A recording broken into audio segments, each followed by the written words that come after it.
Welcome to the module which will discuss computer attack methods. We will try to get an overview of the attack process in situations where the target is a typical computer system. The issues we will mention in this module will be discussed in more detail later on. Knowledge about attack methods is necessary to develop effective protective measures. In order to create a security policy, we need more than just what we mentioned before, which is assessment of resources and consequences of their loss. We also need to know attack methods. Cyber attackers developed these methods years ago, but they are constantly being updated and refined. What characterizes attack methods in general? Gathering information about a prospective target is the first phase.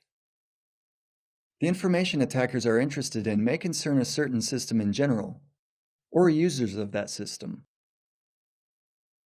The more information they manage to gather, the easier it is for them to conduct a successful attack. By successful attack, we mean one that achieves its aims and remains undetected for a sufficiently long period of time. The next phase of the attack is looking for entry points. Entry points are elements of the system which allow direct interaction with a user or the system. One of the most common forms of attack is gaining access to a computer system and tracking the data flow. In local networks, lots of data is sent as plain text and many resources are not sufficiently protected. Very often, such resources and data could be classified as sensitive, private, or confidential, and prove useful for an attacker. After gaining control over a system, the attacker will try to ensure that they will be able to access it again. This means they'll try to get administrator privileges. They will also try to hide traces of the attack, because the longer it goes undetected, the more beneficial it is for the attacker. First, we will consider a very distinctive category of attacks. That is, local attacks. They are very successful for one simple reason. Most of the popular security solutions do not protect computers against local attacks.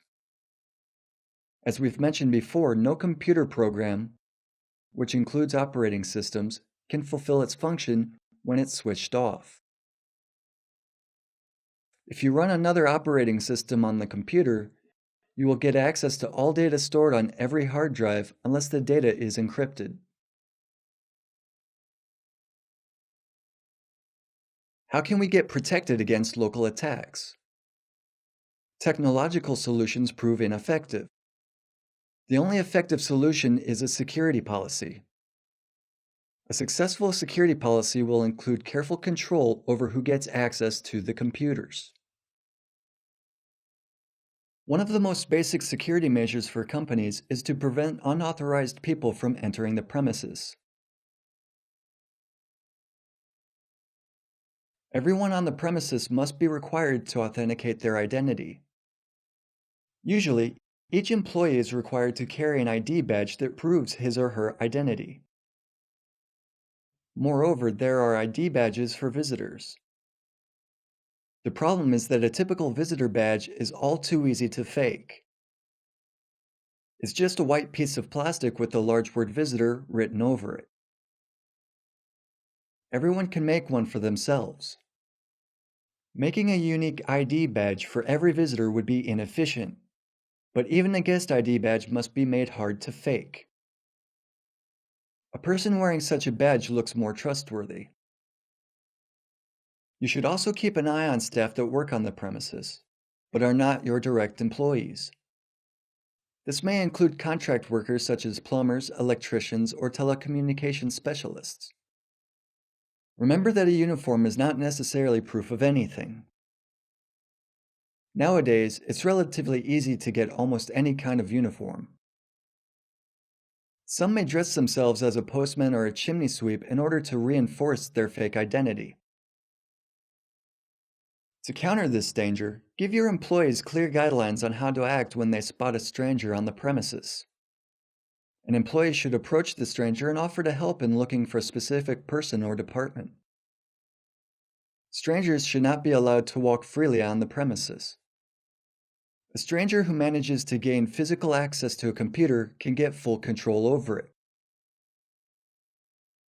There are some other basic mistakes we should always avoid. One of them is allowing access to BIOS settings. BIOS settings allow you to control the computer startup. Therefore, access to BIOS should be restricted. This can be done by using a password other than the default. We will discuss the issue of default passwords later on. So control who enters the premises and protect BIOS settings from unwanted changes. Also, it's not advisable to boot up a computer from CD. Sometimes this may be a default option, but it's possible that it was set by a potential attacker. Moreover, it should not be easy to open up a system unit. When someone gets access to the hard drive, they can make a clone of it.